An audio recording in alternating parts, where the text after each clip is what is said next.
brought to you by Newsworks in cooperation with the City of Eau Claire. This program is simulcast on WRFP-LP 101.9 FM. We will call the meeting to order. We might get another attendee or two that joins us in a few minutes. Beg your pardon. We'll call the meeting to order. We might get another attendee or two that join us in a few minutes. So this is a work session for the midterm comprehensive plan review. And we will start with Mr. Allen giving us an overview of the comprehensive plan 5-year review timeline. Mr. Allen. Very good. Thank you, Mr. Chair. For the purposes of those who may be listening or viewing, would it be appropriate to do a quick roll call to see who is on virtually and here in person? Yes, all right, I think it would. So we'll start with Mr. Granlund. Here. Commissioner Christopherson. Here. Gregert. Here. Obaid. Here. And we do not have Commissioner Prosnick or Commissioner Brenholt yet. Commissioners Seymour and Wolfgram are not going to be here tonight. Mr. Allen. Okay. Thank you, Mr. Chair. Before you this evening is our first work session, perhaps first of a several or few or many, depending on the direction and desires of the Planning Commission. This is my first work session with the Planning Commission, the 2.5 years I've been here. I don't recall if there have been many work sessions with the Planning Commission in the past, so this is a rarity of sorts, but appreciate everyone's attendance here tonight in person and virtually to essentially really kind of start working through the 2015 comprehensive plan and the this 5-year review. I just want to take a moment to note that Commissioner Brenholt has joined us. Mr. Brenholt, can you hear us?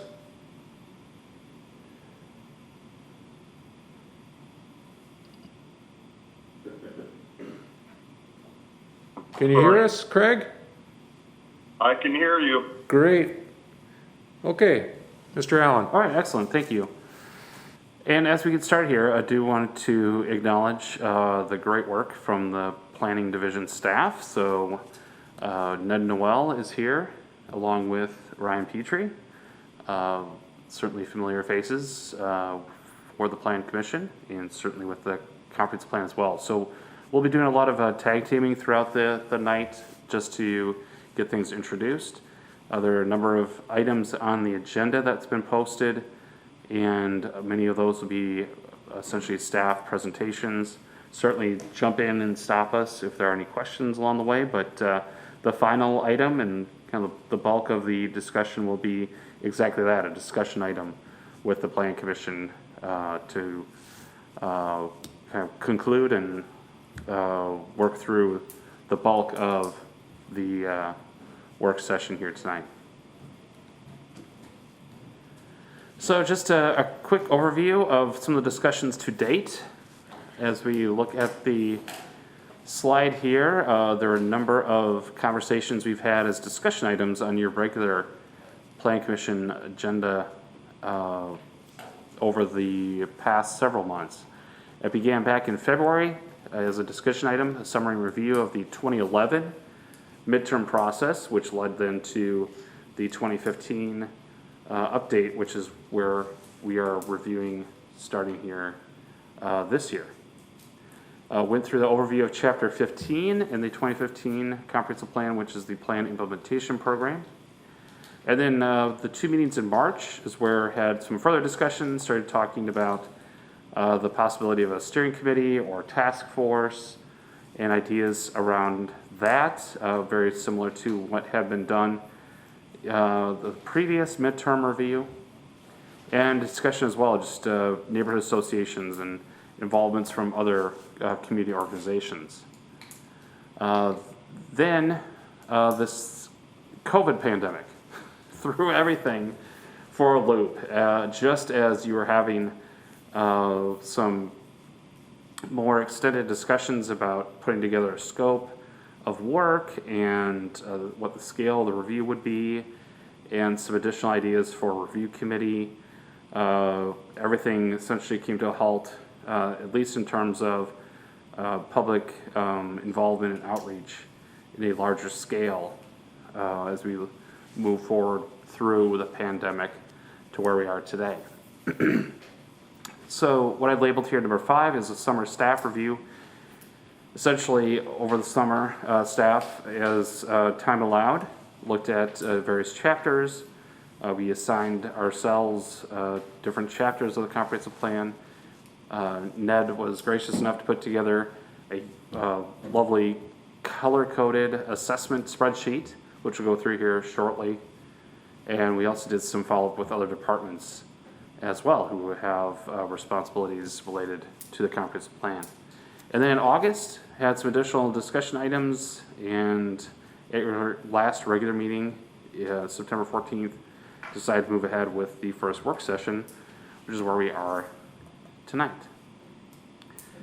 So with that, move on to agenda item number 2, if I may, if that's appropriate. We will review the comprehensive plan materials, meaning the number of information that's been provided in your agenda packet, as well as kind of ancillary materials that we may be referring to here tonight. So the comprehensive plan materials that have been provided are the plan implementation program. Essentially, this is the guiding piece within the comprehensive plan that we'll be using to review and update the comprehensive plan. I say update, but really, again, there's a differentiation between update and review. I can certainly read through that if we want to be highly technical, but again, being respectful of everybody's time and the fact that this is intended to be a fairly informal work session with just this agenda to help guide us for discussion.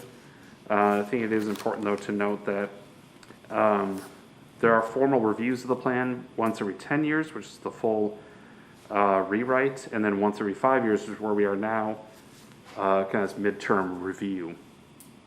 There's a SSTI report, and I'll let Ned talk a little bit more about that here in a moment, that we provided just to kind of give you some context for what types of things can come out of the comprehensive plan, its review.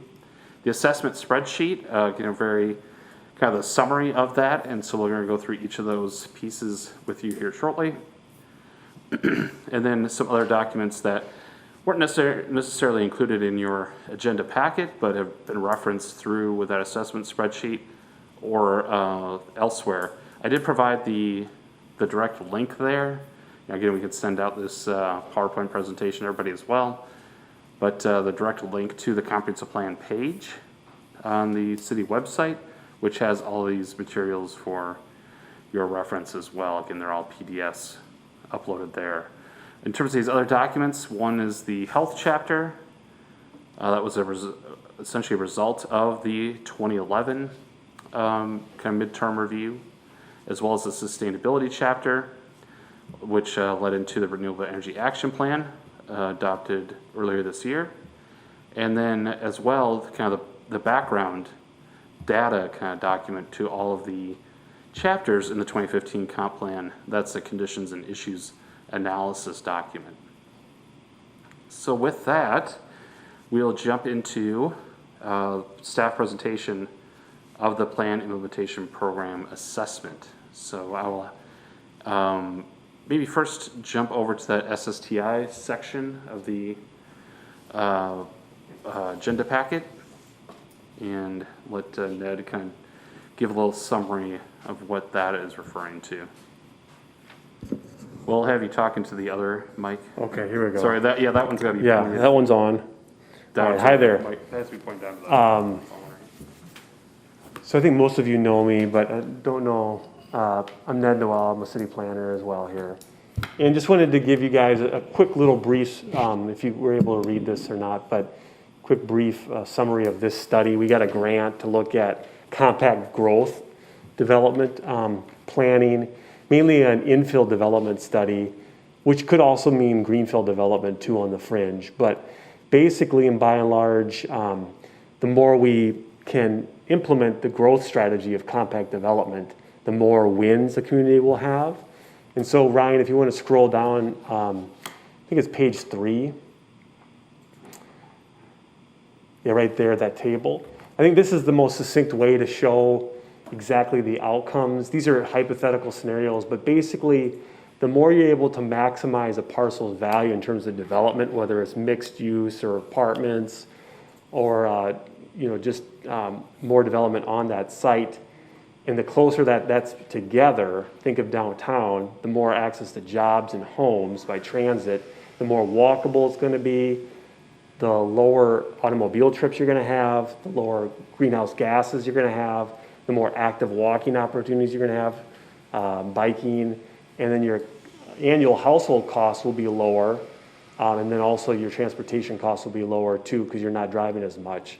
So this is just hypothetically kind of painting the scenario that if you implement the growth strategy per the comprehensive plan, which has been basically the main strategy for the last 2 updates of the plan, that you're going to see these wins and other wins as well. But this study was helpful, I think, for us to use going into this update here to think about how we might want to think about changes to the plan. So that's obviously for your guys' discussion sake later, but we thought it might be a nice primer report to kind of set the stage for this update to the 5-year plan. So where is this available? I believe we sent this out in your packet of information. Yes, this is the last, it's the last few pages in the agenda packet for now. We have not broadcast it publicly yet, I don't believe, Ned, is that right? Not yet. Okay, so that's, Yeah. it has been through, I'd say kind of peer reviewed, but it's gone through staff review to this point, so it's something we will be presenting more broadly here soon. But we wanted to just include this as a part of your review, again, more broadly to explain how action steps, action plans in the comprehensive plan can lead to these types of studies and findings. So thanks, Ned. With that, again, here's the, Ryan's ready to jump in. This is good.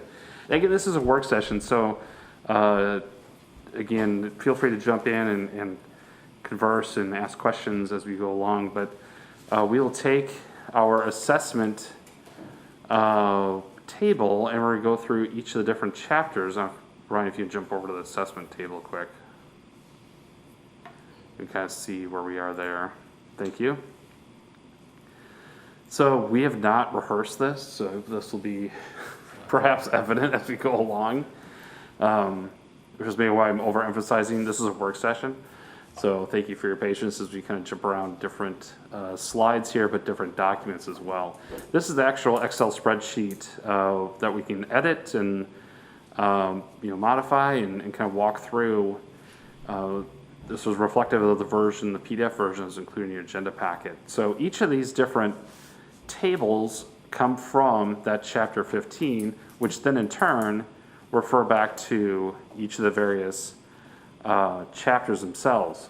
A good question had come up earlier, I think yesterday perhaps, or over the weekend, that the numbering is perhaps a little bit confusing because right out of the gate, table 15-1 does not refer back to chapter 1 and so on and so forth, because chapter 1 is simply the plan introduction table or chapter and does not have actual objectives and goals associated with it. So everything's off essentially one number if you use that as a guide, which is why it's important to look at the label there underneath the table number. So again, that's I didn't write that, so I'll quickly absolve myself of any responsibility, but I think as a part of moving forward here with this chapter 15 and edits to it, we'll certainly put in parentheses, I think, with each of these titles, what chapter number it's referring to. For example, Land Use and Growth Management Plan refers to Chapter 2, even though it's Table 15-1, so on and so forth. And again, the 15 being reference to the chapter that's residing, which is the Plan Implementation Program. So with that, I don't know how much you want to go through Chapter 1, Ryan, before we get into Chapters 2, but the first few chapters here, Mr. Ryan Petrie has been responsible for kind of reviewing and going through and making some edits and suggestions, and we'd like to just share those with you as we present each of the chapters here as briefly as possible, but as detailed as possible. So with that, Mr. Petrie. Thank you, Mr. Allen. On the screen in front of you is this chapter 1. Now in your packet, this would be the 15-1. On the spreadsheet, it was not actually on the spreadsheet. 15-1 is the land use chapter, but we wanted to highlight the planned land use map, which you've seen numerous times over the last 5 years, 5+ years. Staff wanted to highlight this and talk about this is more parcel based. We would prefer it to be more broad based and more called the future land use rather than the planned land use. So this is one of the changes that staff has discussed over the last 5+ years, and this would be coming forward in the future to change one of the updates with this comprehensive plan. So we just wanted to highlight that as the introduction. Now I'm going to skip over and go to what's in your packet, which is here is a spreadsheet, and then also we have tabs. So each staff member was assigned 4 chapters, but as you'll see, one of the 4 of the chapters have been reassigned due to Mr. Ivory retiring. So I'll start off, and 15-1 is the land use chapter, which is actually chapter 2, which Mr. Allen noted. Just wanted to highlight a few things. A development review is a standard practice that this commission reviews, and we'll continue to review along with the planned land use map and the comprehensive plan. So that would be ongoing in the future. I would like to highlight that the airport zoning has been discussed, but the airport at this time is not interested in moving forward. Mr. Allen and myself have met with the airport, and that's been pushed out at least until 2022. The other one I would like to highlight would be the commercial design guidelines, which has been part of the comprehensive plan. It was drafted, the standards were drafted, and a discussion was had. The council deferred that pushback in the work plan. So that would be the update of the land use chapter. Then I also was assigned to 15-2, which this might be a little harder to see on the screen, but this was the transportation section. My understanding is Ms. Ness is on the line as well. If there's any questions or comments, what we'll do is after I present my chapters, we'll go over if there's any questions or comments. But with the engineering help, we went through each of the transportation plan actions from the comprehensive plan, noting that the few things, the downtown parking study due to COVID has been, was supposed to be this year. We did one in 2016 is my understanding, and then this year that's going to be presented to council in the future. State Street was a topic of discussion, and feasibility study of State Street that has been completed. Many of you have probably driven that road many a times in the last year. They did put in 3 roundabouts, and then also narrowed the downhill lane to 1 lane. Melby Street also has been completed, and there's other traffic studies. County Highway T is a combination study with the Chippewa County, Eau Claire County, the city of Eau Claire, and the town of Wheaton. And that's moving forward as we speak. The bike and pedestrian plan was presented to this commission back in 2019. Moving on to the next chapter, which is chapter 4. In the table, it's 15-3. This is the utilities chapter. apologize. This was a combination of Mr. Jeff Pippinger, who has retired from the city. Steve Plaza is taking that over along with the new Public Works Director. There's a few things that wanted to be highlighted in here. Ms. Ness is on the line as well, who handles most of these plans as well. The SSA, which you're a part of, is an ongoing practice that this commission reviews along with staff. There's a couple other things like the wastewater plan and the water plan and the sewer service plan that are all ongoing future plans that Public Works would be tackling in the future. The next thing, next chapter is the parks and trails. This is chapter 5 on the table. It's 15-4. This is talking about improving the existing parks that this community has. Also, the Half Moon Lake Greenway plan, that's been completed. Parkland dedication was Mr. Ivory's project. That was moved back in the work plan from council. That's currently in the process.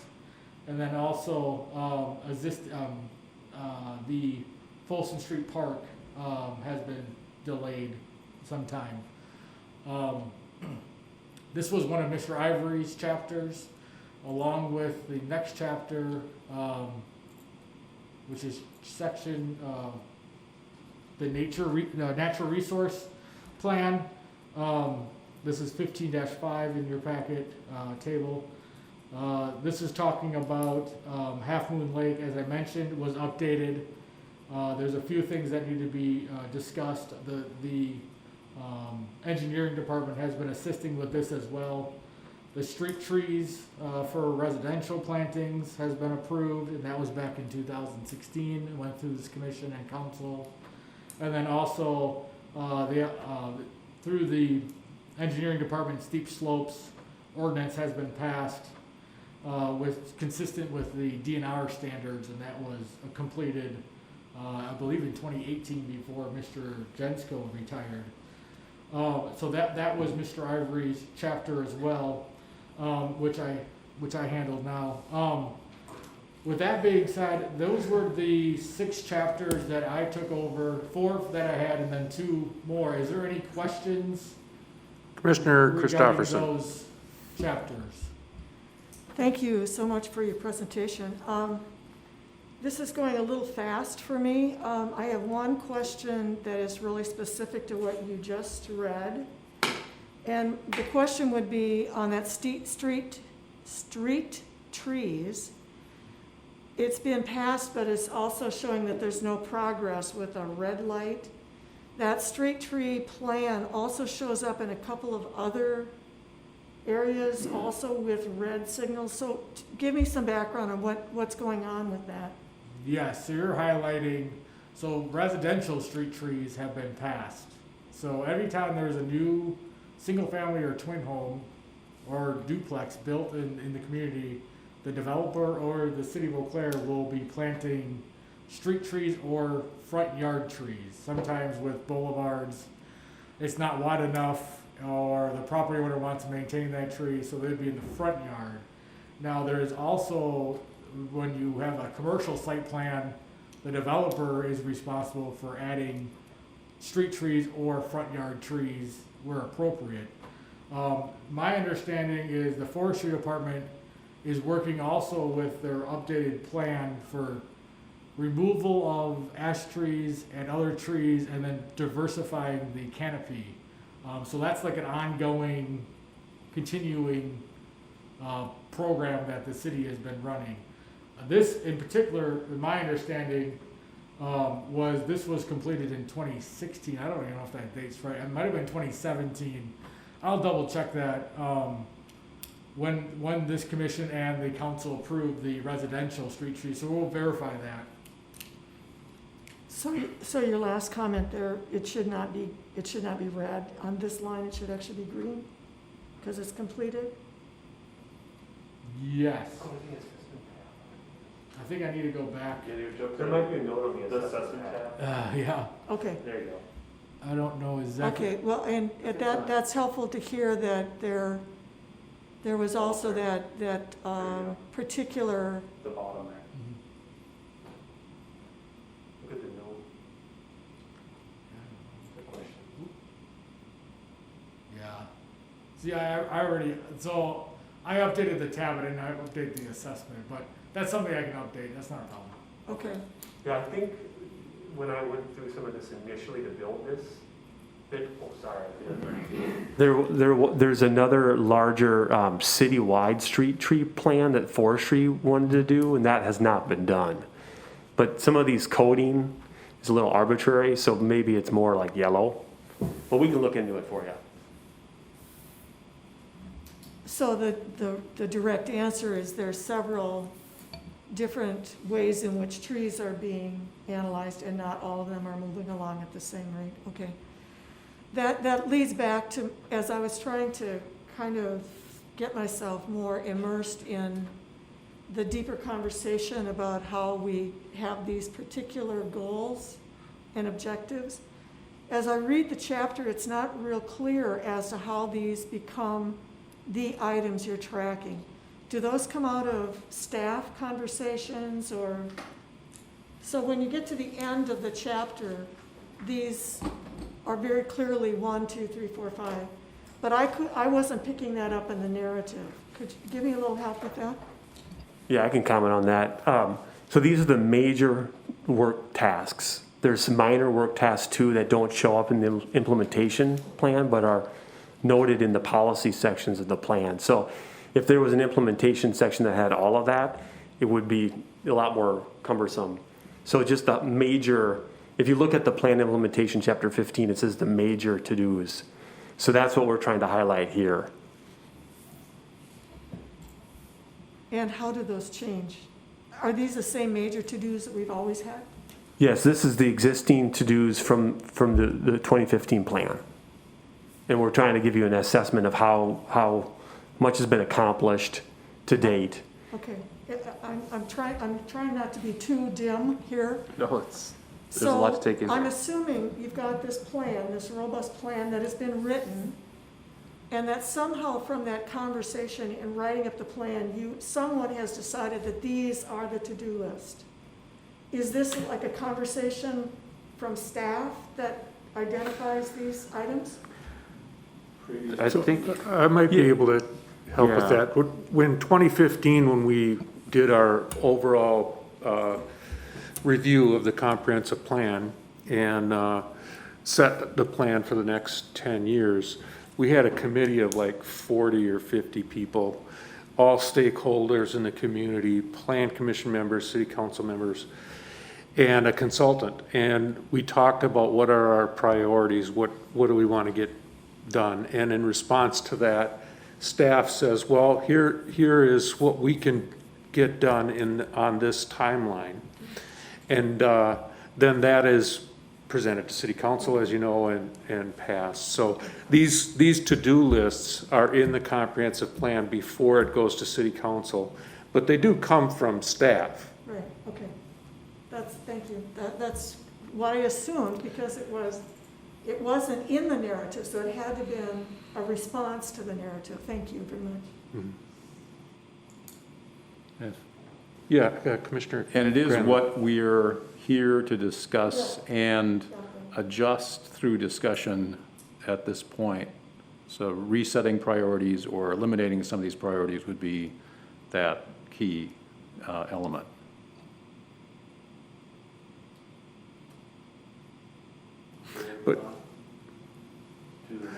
But the difference, if I can just add, that the difference between what we're doing now midterm and what we did in 2015 and what we'll again do in 2025 is that at that meeting we bring together as many people from the community as we can and who are interested in participating, and we set the new plan and set our priorities for the next 10 years. Right.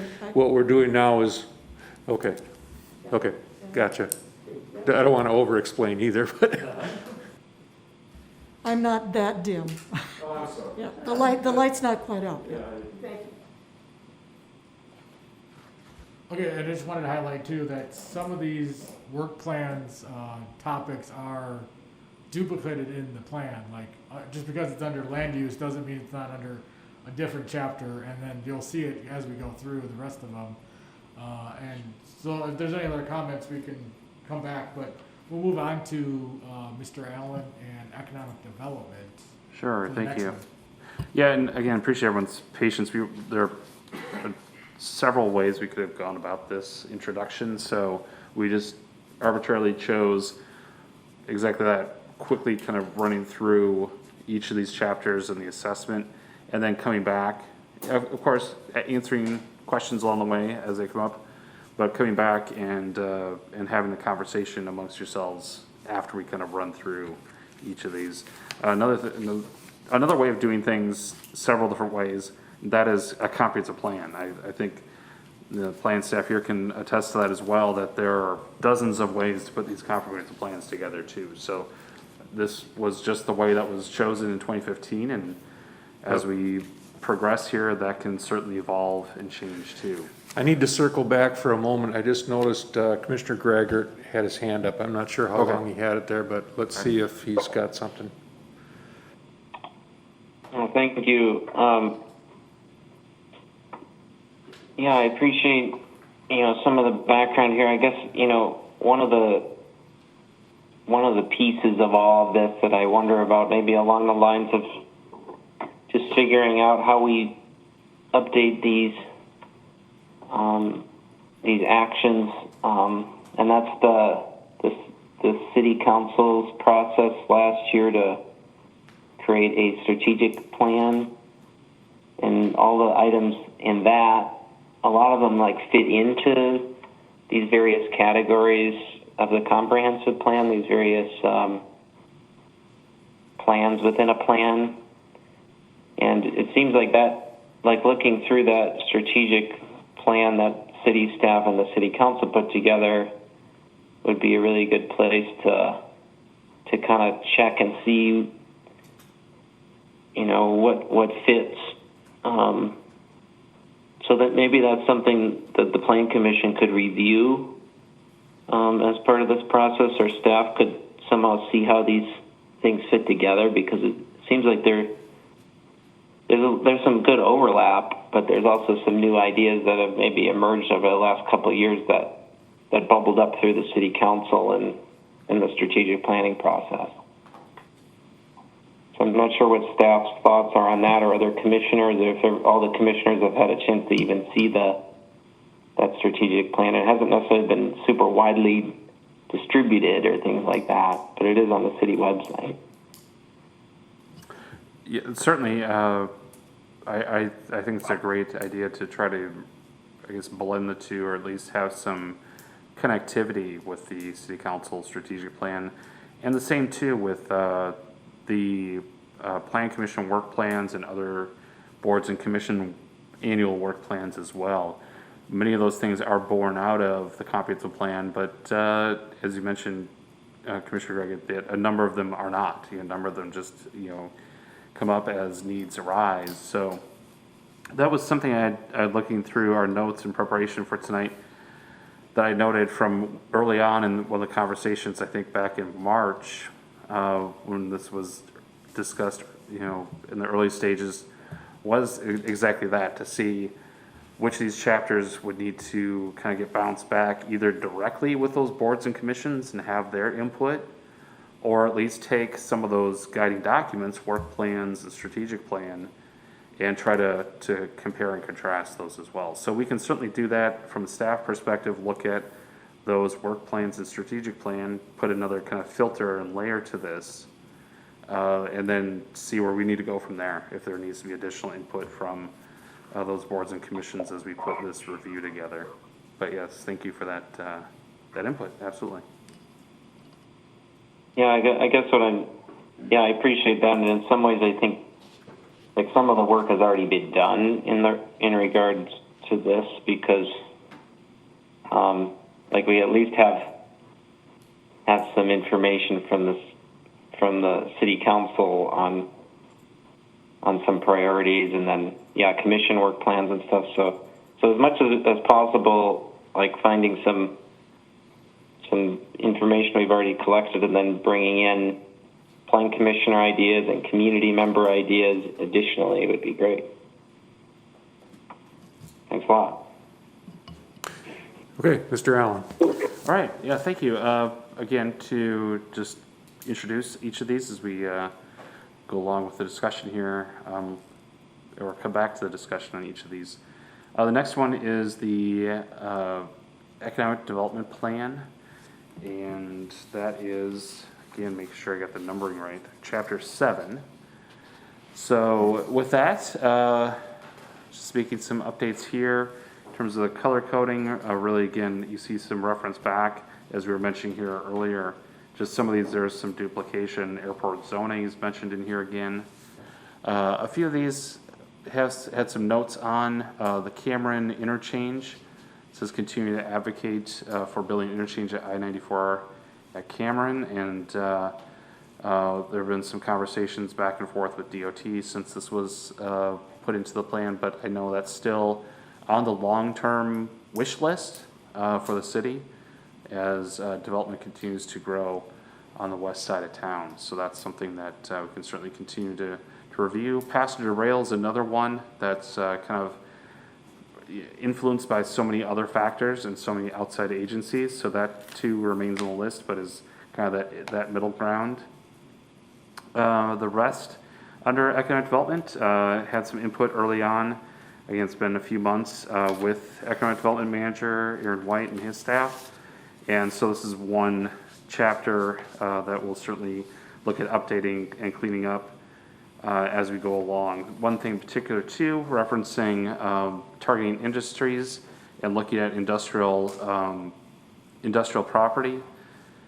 There's a recent interest in expanding the availability of industrial land that's slowly, if not quickly now, starting to evaporate in terms of vacancies, which is a good thing.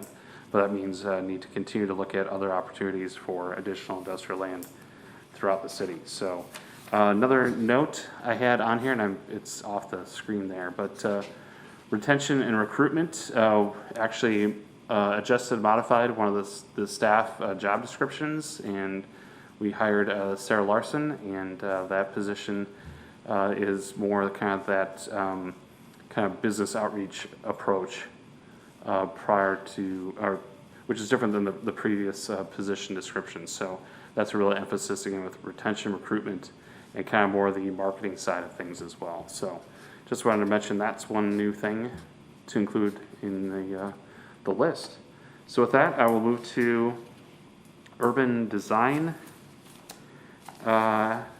action, which is chapter 8. And with that, this one I did not make a lot of edits to. This was, you may remember senior planner Pat Ivory. He worked here for a little bit. He helped us put a lot of this together as well. So this all started in terms of staff review before Pat retired last month. So this one I did not make a lot of edits to, but in terms of the color coding here, again, a lot of tie back to talking about streetscape and in those plans. The street tree plan again is referenced here with urban design.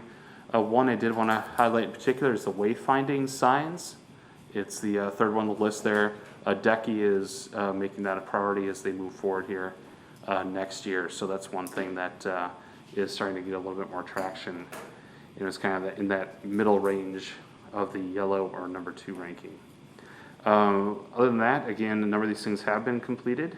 The multifamily design manual has been updated, as you know. You're intimately involved with that last year, along with Mr. Petrie guiding that one. So that has been updated. Some of the other things that are still kind of in the back burner, commercial design guidelines, that's kind of gets bounced around a bit. Pat actually had been working on a draft of that, so that is still floating out there for consideration. That's one of those, kind of get back to Commissioner Gregert's comment, that kind of got dropped off the list with the City Council strategic plan and with the Plan Commission work plan.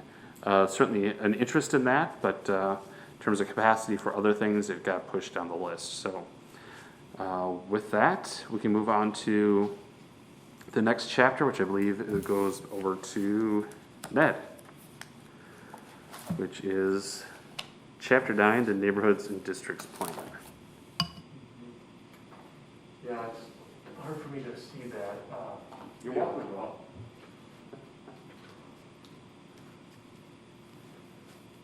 Okay, so, yeah, one of the biggest things that came out of the 2015 update was a planning summit. Some of you may have been in attendance of that large summit that we gathered a lot of stakeholders at, and it was very fruitful.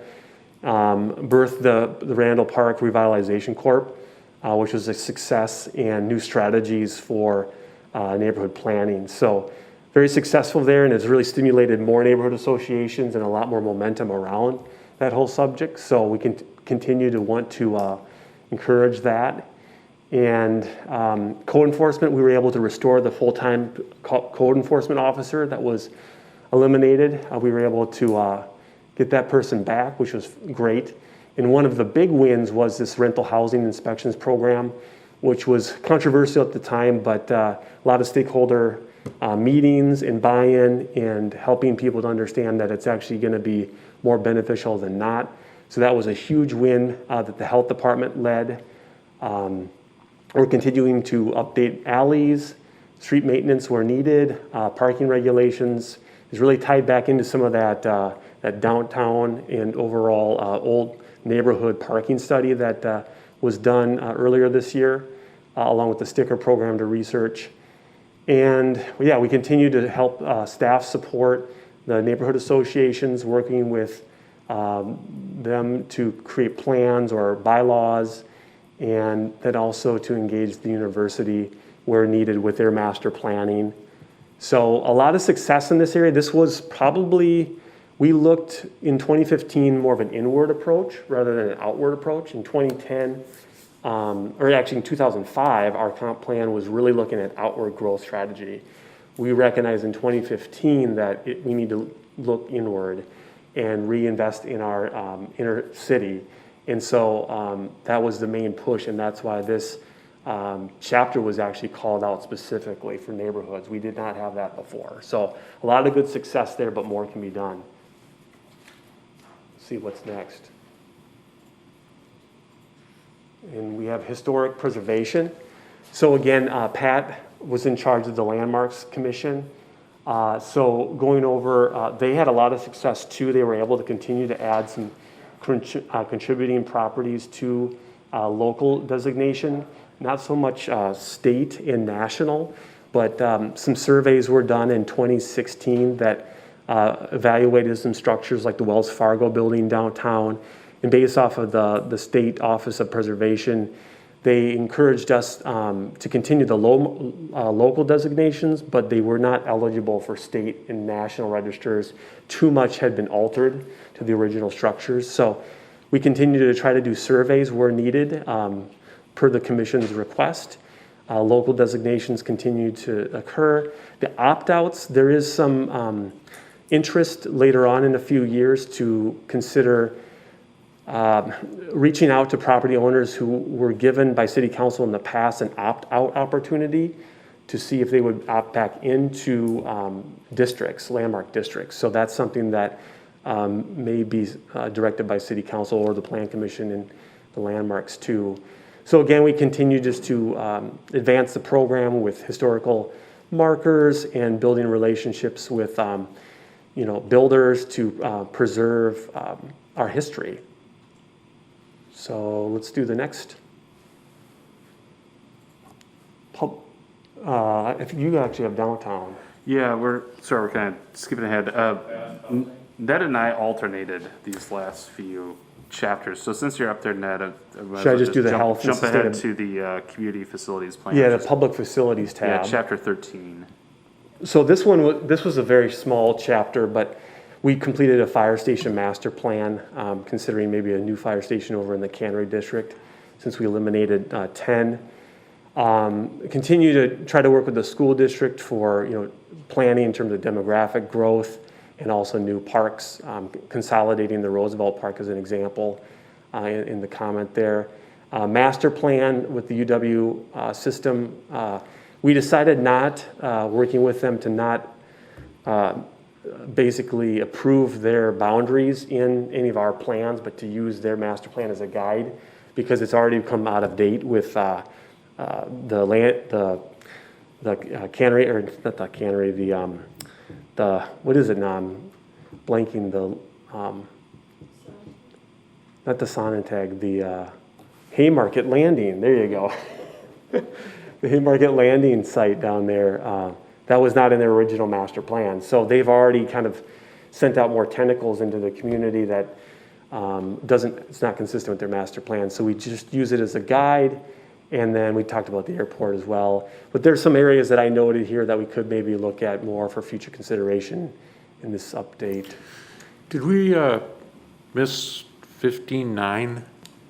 Yeah, we'll go back to those. Oh, Scott will handle the housing and Sorry, yeah, we kind of, downtown. Ned and I alternated who was reviewing which at the end here. Sorry. okay.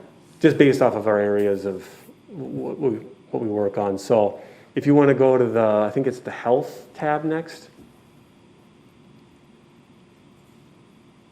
Or sustainability, there you go. Yeah, and actually go to the assessment on this one. Go to the first tab, the assessment. Yeah, if you use the left arrow on the way, yeah, there you go.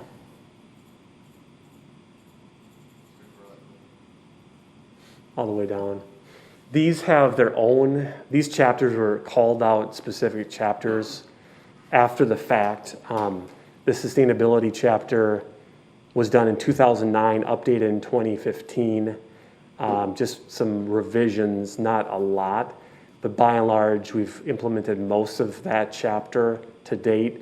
Specifically, the Renewable Energy Action Plan was a big product that came out of that. So by and large, it's very successful. The health chapter is a very similar one that there was a group at the 2010 midterm update that was very interested in seeing the city create this chapter, and it was a kind of a coalition of the Y and a lot of different healthcare entities. So we created that chapter, and by and large, that's been implemented as well. So we color-coded that green. There are some things still to be done in each one of those, but a lot of success in those. Those are my sections. Okay, thanks, Ned. And yeah, a lot of this we had to kind of reshuffle once Pat chose to retire. So jumping back to chapter 10, which is the housing plan, or more specifically, the Housing Assistance Diversity and Design Plan, which says more than you actually seem to get in this chapter. So certainly you can see this chapter being one of those that could be expanded upon, redrawn, something much like with the health chapter or the sustainability chapter with the last comprehensive plan. So this could certainly be one that could be a call out that we could, kind of set the stage to work on over the next short period of time. With that, again, not a lot. I would say not a lot has been done. A lot of these things are identified as ongoing. So you see a lot of green arrows moving ahead here. A lot of pointing back to the housing division and housing authority, code enforcement. Certainly, the rental housing inspections has been implemented by the health department, as well as emphasis on neighborhood planning, and certainly opportunity there to expand that as more neighborhood associations start to come on board and evolve. So a lot that can be expanded here, since it is a fairly, let's say fairly thin chapter, only in terms of just text, but obviously there are some big hairy deals, as they say, in each of these, starting with the housing affordability, which, as you know, did have the Chippewa Valley Regional Housing Task Force that worked through 2018-2019, and certainly a lot of that information, the report that came out of that group, could be woven into what comes next with this chapter. The next chapter I worked on again, Ned and I kind of alternated here, would be Chapter 12, the Downtown Plan. That too, a lot of tiebacks to the Economic Development chapter. This too, met with DECI staff and others. It's been several months now since we kind of first went through this earlier this summer, but certainly a number of these things have been completed, namely the Confluence project, of course. A number of things are in the works. The Transit Transfer Center is in the design phase currently, and actually having some workshops on that here even this week as we speak. A number of other projects currently in the design or kind of ramp up phase would be talk about City Hall Plaza, which is tied into the library project. A number of others are still kind of in the works, working on Farwell Street. The Regional Planning Commission did kind of assessment on that last year. And so again, a number of studies and some information have been spoken into these different items, but this, as you'll see in the color-coded section with the assessment, probably about half complete or half underway, and the rest still yet to come. So this is one that certainly could be freshened up. In terms of my notes, I actually had notes in the actual comp plan. You can see my comp plan, by the way, all the colored tabs and notes in there as well. But did want to call out, I don't have it as a slide, sorry, but page 12-11 is the kind of laying out downtown districts and places. Again, even for 2015, which was only 5 years ago, a lot has been added to this, such as where it talks about Oxford Corridor. That's the Canada District Redevelopment Plan has been updated through RDA earlier this year. And again, some of these different improvements have been made already. The generic proposed bridge is in place, that's been constructed and installed. And such things as that you'll see on your next regular meeting agenda. For example, the Phoenix Park Bridge being placed in our consideration for local register historic places. So again, a lot that we can really clean up and improve in this downtown plan through meeting with DECI and Economic Development and others as well. So moving on to, go ahead. Can we stay there for just a Sure. minute? One of the master planning areas is that North Barstow, North Farwell Street area. And we just had a pretty significant development approved in the Railroad Street lot. And of course, we were working on the Liner Building and Block 7. There's a lot going on in that area. Is that that master plan process on anybody's burner right now, or? It is not. That's a good point. These are the things that we'd like to kind of further have conversations on. Is that the best next master plan area? And if so, what does that look like? Is that something we should be working on and emphasizing here before the next major rewrite of the comp plan in 5 years from now? So that's certainly something that we should look at. I'm looking here at the list. Yeah, master planning, that is a red. So yes, preparing a plan for revitalization of the areas east of North Barstow Street and north of Madison. There is neighborhood planning underway, I believe, with that, or that's going to be expected in a new neighborhood plan. I can't remember where we left that. I'm looking at Ned because we had conversations a couple different ways on this. Yeah, there was no decision on that. That was Okay. just an idea to bolster that area of downtown. Yeah, there were some conversations as it connects with the North Riverfront's neighborhood as well, and just how that space in the North Barstow district kind of ties into all of that. So that's certainly an opportunity to look into a little bit more specifically, but again, what that looks like is a good question. The passenger rail head will be right near that area or maybe in it too, so maybe now's the time to to look at that. Sure, Maybe. yeah, and absolutely, that's the kind of feedback, we need as we move forward here, so, thank you.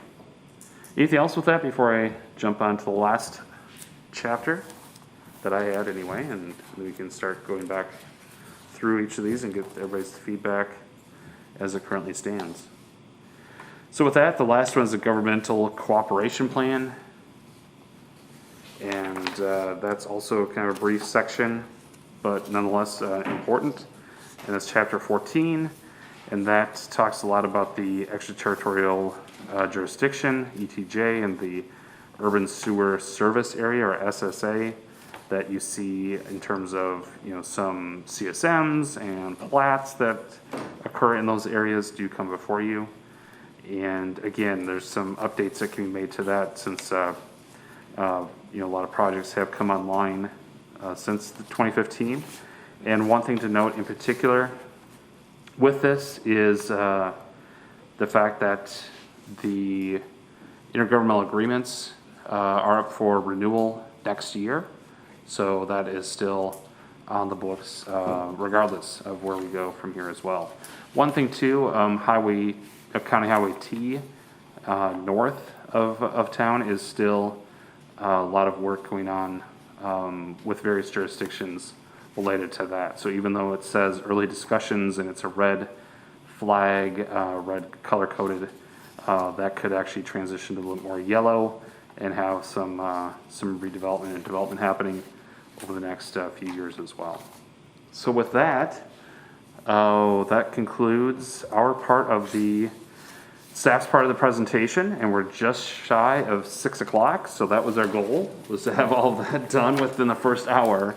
So it gives you hopefully enough time to ask a lot of these questions, share some of your comments and guidance moving forward. I know Commissioner Wolfgram was unable to be here tonight, and we forwarded on to you. I believe Angie forwarded to everybody the email she sent me here this afternoon, and she had some comments as well. So happy to kind of talk through those and share that information when that's appropriate as well. So I'll turn it back to you, Mr. Chair, and we'll talk, if we can jump to the PowerPoint again. Let's start off by seeing if there, Go ahead. Sorry. Nope. Let's start off by seeing if there are any questions or comments from commission members at this point.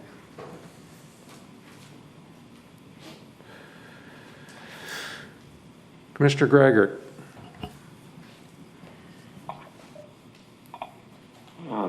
Thank you, Chair Larson. I guess, some of this I can just connect with staff after this meeting. Some of it may seem a little too detailed for this venue, but I guess one thing I noticed is that this implementation plan is sometimes kind of vague, I guess, with regard to what the specific objective is. And so sometimes I see something marked as a 3, but it doesn't really seem to be completed from my perspective. And maybe one example would be, I guess, the transportation plan, which is table 15.2. There's a reference to State Street, conduct a feasibility study for State Street work. Obviously, in a sense, it went beyond a feasibility study in that, 2/3 of State Street within city limits has been reconstructed successfully. And so that's beyond feasibility, right? But I guess my question is there's a third of it north of Garfield, from Garfield Avenue to Barstow Street that has not been, there hasn't been a feasibility study, and there's been no construction with regard to that section. So it seems like more of a 2 to me, because it doesn't really specify what part of State Street we're talking about, or is that the only section the section that we did that really meant at that time?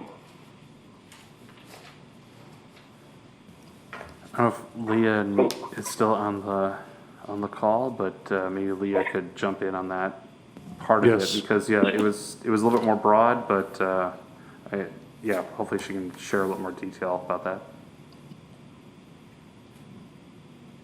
It's my understanding was that the section of State Street that has been completed was that portion, but just to give reference, we do have a consultant that's doing an overall safety study for us right now, and that addresses kind of the corridor traffic studies, and it will also address some of the feasibility study work for the remainder of State Street. So it really touches on those two items within the transportation plan action as well. And I anticipate that will be finished. The consultant told us in 2 months, so December timeframe we should have results from that study. Okay. Yeah, thank you. I guess, what comes to mind with this type of thing, I guess, is that maybe there's, in the next implementation plan, there's another reference to State Street that is specific to the next step along the way, I guess. And State Street is complicated enough, obviously, that it always ends up being a work in progress. But just something I wanted to note is that sometimes the way that these are worded is kind of vague, and maybe we could try to make it more specific in some cases in the next edition. Yeah, this is Ned. It's kind of meant to be vague in the plan implementation chapter because it's supposed to be concise narrative or summary of the actual chapter. So the detail is going to be found, in the narrative of that particular chapter under that particular project. So you're gonna have, by intention, a vagueness in the plan implementation tables because that's typically how we do it. Oh, okay. Yeah, I can give you the narrative to the Transportation State Street Plan section. It says, improve State Street through the 3rd Ward and Putnam Heights neighborhoods. This project may include failing retaining walls, improving intersections at Lexington, improving an intersection at Graham and Washington, partnering with the university and their neighborhood association to improve safety for pedestrians and bicyclists. So it did include the Graham and Washington intersection, which is not had the improvement yet, but the feasibility is being looked at right now. Okay. I guess that's just why I would have put it as a 2, that's all. But that's nitpicky, I know. But just checking in on some of those things. Thank you.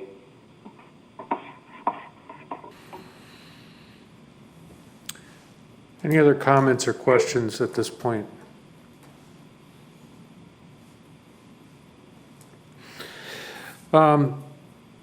I think I'd like to speak a little bit to our email from Commissioner Wolfgram. I'm not sure how to. I know that affordable housing is a big priority for the city council. We've been working on that for some time, and we want to make sure that our review includes making sure that our plan fits the priorities that have been set by the city council. But I want to be careful about running too far ahead with committees and reporting to the whole committee and breaking the whole plan down at this point, because it's really done at the 10-year point. We want to make sure that we're making progress on the plan right now, and that as priorities change from the city council, that we're updating the plan to fit those priorities. But I'm hoping we can get this done in 3 or 4 meetings as the staff has recommended. Do you have any input on that, Mr. Allen? No, I think that's a fair point, and one to keep in mind too as we move forward with this review. It has become, I think, just the fact that we've been kind of put in this position through the pandemic that having these larger public gathering input sessions and such has just been a little bit more difficult. And the same thing too, as I mentioned here, somewhat in jest about Mr. Ivory's retirement, and he's not here. It's also to say that we are down a staff person to help with kind of getting into a lot of detail. And exactly as we talk about this being a 5-year review, I think that's important as well as a review versus a large scale rewrite. However, again, want to maintain the value of the review by saying that if there is something, for example, updating the housing plan or creating a new affordable housing plan out of one of the existing objectives here. Not saying that's the answer, but there's certainly in these in the plan implementation program, all those tables, and with the assessment we've done here, green, yellow, red. If there's certain red items in particular that need to be elevated and see improvement made, this is the chance to make that known. To say we'd like to make sure that these items are given priority since they are in that red area or even the yellow area. We'd like to see them get to that next level and be addressed in the next 5 years. That's certainly something that staff's looking for some direction on. We don't want to just say, here's our assessment at this midterm. Boy, I sure hope the rest kind of work out in the next 5 years. We'd like to help as a group, put together some plans so that we can make some progress in those. So one of those from last time was that health chapter, which, that wasn't in the comprehensive plan, but it was something where, one of the objectives was X, therefore let's move ahead and make sure the health chapter is done in the next 5 years. So you could say something like, we'd like to see an affordable housing plan put together in the next 5 years. Right, and the North Barstow Street master plan, Right, for example. Exactly. That doesn't have to happen before December as a part of this review. That can be an outcome of the review. Does that make sense? What I mean when I say I want to avoid running ahead is that the 10-year process is so inclusive with the community, developers, homeless advocates, all kinds of people. The neighborhood associations come and have input on that. And I just want to be careful that we as the Plan Commission aren't running ahead of our community. We want to keep up with the priorities that have been set by City Council, but I think it's not the right time to do an overhaul update of our comprehensive plan. Yeah, Mr. Greger. there's a bit of a fine line between that, It is. absolutely. But exactly, this can be the catalyst to get the rest on the list or some of those things on the list done in the next 5 years. Mr. Greger. Thank you. I guess one of the intriguing ones that I wanted to bring up just to get people thinking maybe, and maybe they've already thought a lot about this, but under table 15.4, the first item, this is Parks, Trails, and Greenways Plan Actions. There's the line item for new perimeter parks, and basically identifying and acquiring land for neighborhood parks, and also one waterfront park and perimeter locations. This one just is intriguing to me, I guess. I mean, it seems like, we've made a little bit of progress in this regard in the sense that on the north side, Princeton Valley Park was identified, although it's kind of a postage stamp size. But that kind of came out of, a relatively contentious development, process for that area. So I guess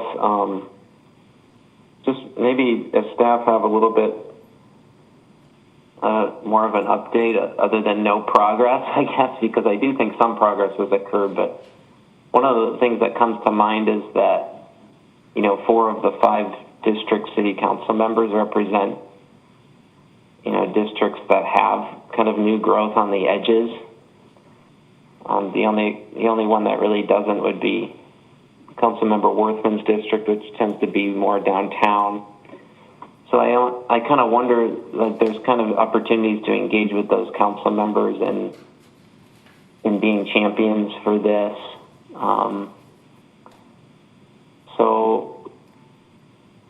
So I do think it'd be great to see some progress on this, and obviously it costs money to acquire land, or maybe the parkland dedication thing is really what's holding this up. So I guess maybe I'm looking for a little bit more flavor on it. If staff have anything for me. Thanks.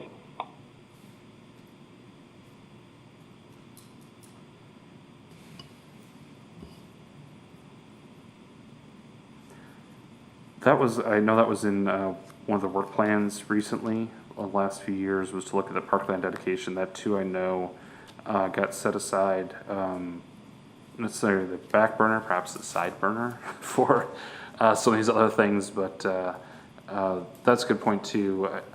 I'm making some notes as we're talking here. I know Ryan and Ned are doing the same.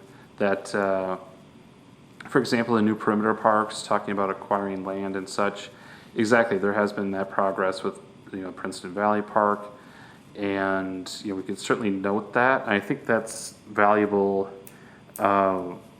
guidance in terms of this updating the plan implementation program, this chapter 15, as we've identified here, as Leah mentioned with the State Street work and such too, that we could certainly expand some of these to tie back to some additional details, so that when we give this assessment here, this is just again a quick assessment just to give a snapshot of where we are.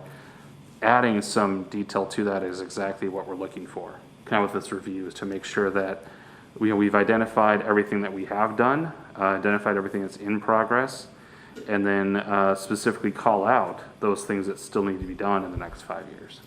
And that's so I think that's good advice to staff to help us wrestle with how this is going to look. And the assessment table that that Ned put together is great for our conversation. That's not likely what the final product is going to look like. That's just for our kind of working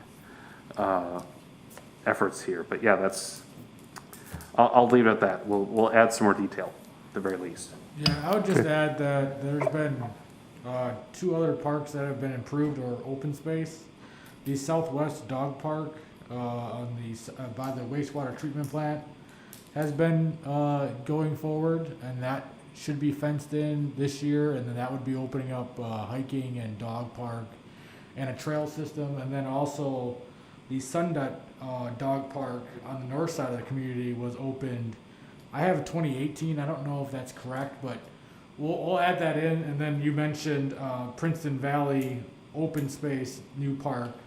That was 2019 and 2020. So we'll add that back in. I blame Mr. Ivory for that one, but he's not here to defend himself, but we'll add that in. Excellent point, Commissioner Grigger. Mr. Granlund. Yeah, I know that we often associate some of that parkland issue mainly with the residential surround. However, I think with the elements that we're looking at for additional industrial space getting assigned or discovered or expanded, I think we want to make sure we don't end up with a conflict between industrial and parkland style uses, especially as things go further to the perimeter. Perhaps we want to make sure that industrial expectations are referenced against parkland uses. Some of those places get to be very extensive areas. They get off the end of the bus line. They get beyond the range of. We've talked before about industrial spaces and bike ridership as among the employees, park space and bike riding and employee excursions or employee traffic would be important things to continue to apply the walkability, the streetscape, the aspects of our improvements in general, I think.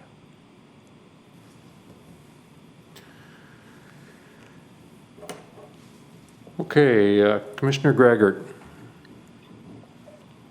I just wanted to, show appreciation for that point about, it's really not just residential areas that need parks and need that kind of attention.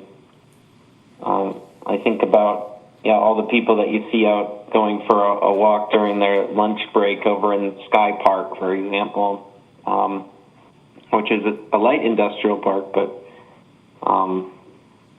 I think, another example that's more on the retail, commercial, mixed-use side of things is River Prairie Park in Altoona, where, that's something that maybe our comprehensive plan needs to keep in mind too, is that there's opportunities beyond our downtown for these kind of more mixed-use parks in areas that have commercial. It's kind of building off that point about industrial parks.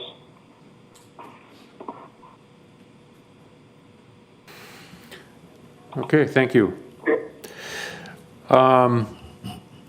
So just to review what I think I've heard for areas that we've discussed may need to be updated as parkland, which we've been talking about, the North Barstow Master Plan. Affordable housing is one that I know is an important issue for our community. And I presume that would fit in that area 15.9, I think it was, the housing plan. So I think we need to look at that, maybe start talking about that at our next meeting, how get our priorities straight from the city council, what they're looking for and how that can fit into that chapter. Yeah, Commissioner Prosnick. I just wanted to add to that because I wanted to ask, because you kind of brought that up with the affordable housing and just apartments in general. And so I always kind of wondered to myself, and I think I've asked this before, like when I was involved with the task force, and I think it would be helpful in this situation because like you said, rewriting a plan, that's not what this is meant to do. But it would be nice to see where we were and where we're at. And what I'm interested is how many units have we added, right? Like at what levels? Like in terms of affordability, like there's rent limit percentages, it's based on income. You can get that information from WIDA or the county. And I think it would be really nice even for the community to see that. Like since 2015, we've added X amount of units. And those units fall within the 60% set aside range, the 80% range, even if it's self-imposed, right? I'm not talking like because of tax credits or anything like that. And I think knowing that would help things more. It also helps you find where you have holes, like what's missing then. Like what do we need more of? I know there's a lot of units getting ready to be built. Do you ever worry about oversaturation then?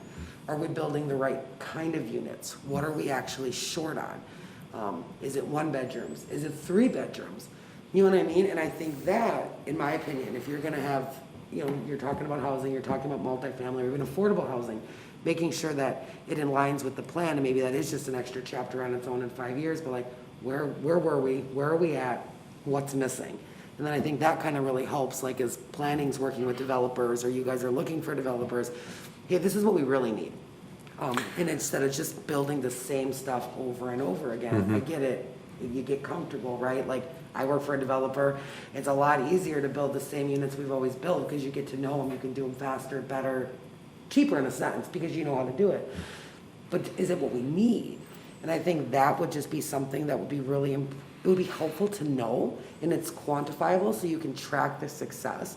So even when the community harps on it, oh, great, just another round of apartments that nobody can afford. Well, actually, you can't. Or what we're short on is this. And then maybe things like stuff in the budget, like money set aside for affordable housing, we know where to put it at. I don't know, it was just a suggestion. And since it got kind of brought up with affordable housing again, I would just really like to know where we're at and like what the true numbers are. Like, because I know I was pulling rent limits like a week ago or so for my boss, and I was like, well, shoot, like our rents actually sometimes fall in the 60% limits, and we're not even a tax credit property. That's just where they're at. And I don't think some people realize that. So I thought maybe like clarification to it, and then just knowing where we want to be and some sort of goal. Is that something that's trackable? Is it knowable? Everything's knowable. No, Okay. that's a good point. We actually have our planning intern has been working on some of the housing assessment, housing inventory information already. So that we did not talk before this, but thank you. That's a good setup for what she's been working on for the last little while. Well, and I think I I know as being like a local property management, I work for a company, and I can't speak for other property management companies, but I know I would be willing to share data, you know what I mean? We're not talking about personal data or anything along those lines, but rent numbers. Hey, out of all your units, what's your rent ranges? How many units? It's not that hard to pull that up if you have a software system. I can easily access that. Like, Great. Hey, Riverbend, how many units? We have over 1,000 units we manage. What's your rent ranges? Right. How many units do you have in this range, in this range? And it would be interesting maybe for your planning intern to speak with property management companies, find out how many units they have of each. And what are you short on? What do you see? What do you have available? What don't you have available? I think that would be maybe something helpful, maybe as a suggestion if you have a planning intern working on that. And they're obviously more than welcome. I'd be happy to share that data from our company, and I can't imagine other companies wouldn't either. It's a helpful resource, like doing a market analysis. We do it every day in our business. It's how we set our rents. We see what our competitors are renting them for, and we come up with a good magical number, and boom, submit it. That's exactly one of the outcomes from the housing task force. Yep. Was to look at inventory and that market analysis and such. So yeah, there are other standards that have been set. We just need to kind of pull ours together and make that happen. So we make it sound really easy, but yeah, it'll take a little work to put that together. But that's something that could be part of this review process still. It doesn't have to be let's do that next year. That could be something that we could do now. Okay, and then the last thing that I have in my notes is maybe the commission members can take a look at the city's strategic plan. I understand it's online somewhere. And if you see something in there that you think it applies to this discussion that we should be bringing up as we review the comprehensive plan, maybe be prepared to talk about that at the next meeting. Yeah, that'd be great as well, and to play back into what Commissioner Prozic was saying too, in terms of data. Mentioned it in the list of materials available, didn't really get into that at all here, but because it was what was put together through that analysis and needs assessment to build the 2015 comprehensive plan, which again talks about the policy plan chapters. There's the kind of assessment and analysis chapters as well that go, kind of an appendix kind of behind this, almost double in size. And there's a lot of information there about, from the 2010 census. So it's still the latest census information we have.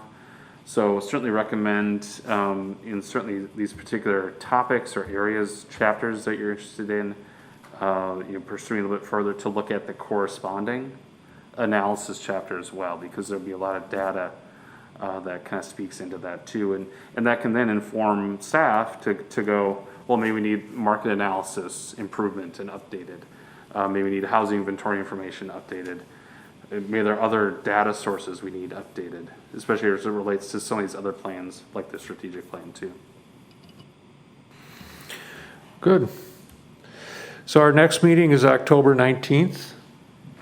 That is the recommendation, simply to kind of look at a monthly kind of review and a opportunity to have a conversation. And again, the idea here is not necessarily spend 4 hours at a time, but it's to take time away from just the regular discussion item kind of nugget that we've all had the opportunity to do in a regular meeting, where we have 10, 15, maybe 20 minutes, but actually take, good 45 minutes to an hour or longer, like we're doing here tonight, which is great, to really kind of dive into this a little bit more. And I appreciate what Commissioner Wolfgram was saying too, that if there are particular topics and areas of interest, take a look at those. We can have this larger group discussion. If it blossoms and balloons, whichever term you want to use, beyond that, we can certainly look at focusing the discussion on specific chapters or segments too, and not just have a more broad discussion like we do here tonight. Absolutely, we don't want to kind of recreate this every time. Okay. But I think this is a good direction so far to staff. I don't know if Ryan or Ned have anything else to add at this point, but that helps us kind of narrow our focus and give you some better information for next time. Good. Commissioner Christopherson. Yeah, I just feel like I need to put this piece on the table. I have 2 points that I want to make. One is when we mentioned affordable housing, I think right now in front of our community is that idea of inclusion, equity and inclusion. And historically, the same people are at the table every time the plan comes in front of the community. And I think that we have to acknowledge that and do something better. Doesn't have to be in this review, but it has to be in place for the 10-year new plan. And I think that, period, that's one point. The other thing is that I was actually at the public input sessions for the 2015. And I don't mean this as a criticism. I want to make clear how confusing the public's experience is. I think there's a level of people that understand that there's a lot of research that's already been, and you're just looking for an affirmation and kind of a feedback session. But the public really sees that as their first opportunity to get into the plan. So there's this real mixed experience of frustration, and they don't really want to hear what I have to say. And I think that we have 5 years between now and 2010 to educate the public in how to participate in the plan. I was at a neighborhood association meeting, and there was some real disgruntled conversation about where the city's development is and where's their attention. It's always, well, it's a perfect opportunity for, did you know there's a comprehensive plan? And the money and attention always follows that plan. And of course they don't know that. And then they're not gonna read. So I think there's levels of information so that you can now encourage people to become more familiarized with, do you know what the comprehensive plan says about your neighborhood?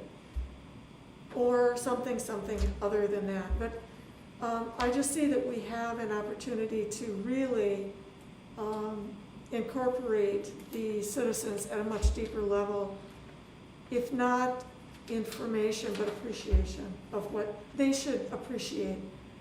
The kind of in-depth look is going into what's best for our community. I'm just amazed. When I ran for city council, I said, regardless, I'm going to be a better citizen. And to the ground, that's what happens. Is when you get involved, you just go, oh my gosh, we are so lucky. So, thank you. I think it's a good reminder that, hopefully all of us, and we run into people in our daily lives who have questions about the Plan Commission or about the City Council or about what's happening in their neighborhood if you go to a neighborhood association meeting, to remind the public that not only read and look at what we have online, but that they're welcome to come and talk to us. We recently added the agenda item every meeting where we invite the public to come and talk about whatever issues, planning related, that they have that's not on the agenda that particular night.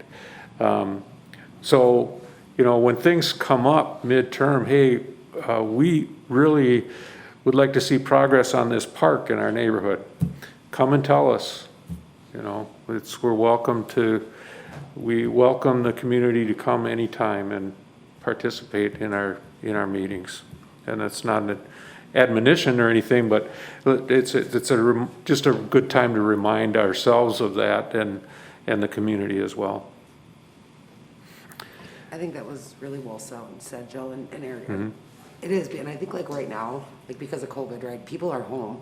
They're paying more attention to things. Mm-hmm. They're a little bit more outspoken on their neighborhoods, their communities, what's going on, because they're spending more time in it than they ever have before. They're not traveling at all in most cases.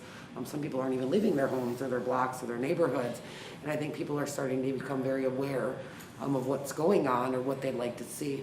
And so, yes, so I think our community could really benefit from, I don't know if it's some sort of marketing plan or something that does maybe share more about this comprehensive plan. Like maybe it's not in an educational way, but just letting more people know that it's there, and their input is valued.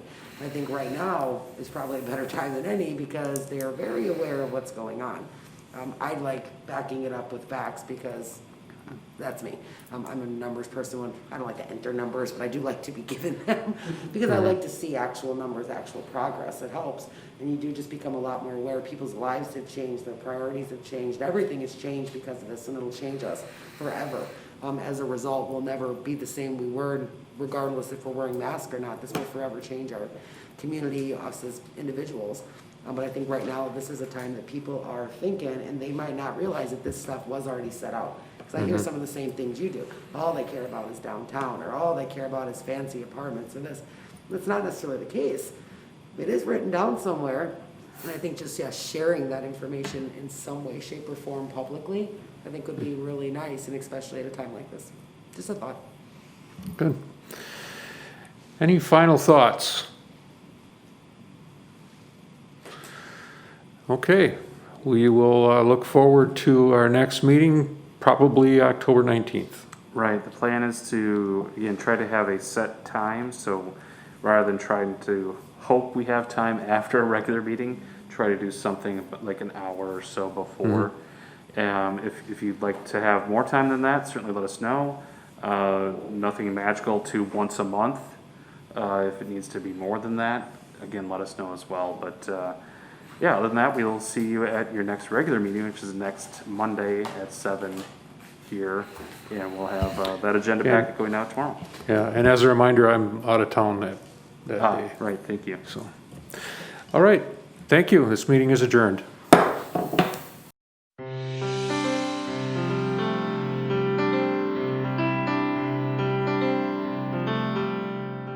This program was brought to you by a cooperation between Newsworks and the City of Eau Claire. A transcript of this meeting is available for the hearing impaired. It will be available within 7 days of this telecast. Call 715-839-4912 or TDD 715-839-1689 or write Eau Claire City Clerk, P.O. Box 5148, Eau Claire, Wisconsin 54702-5148. Newsworks is made possible by continuing community support.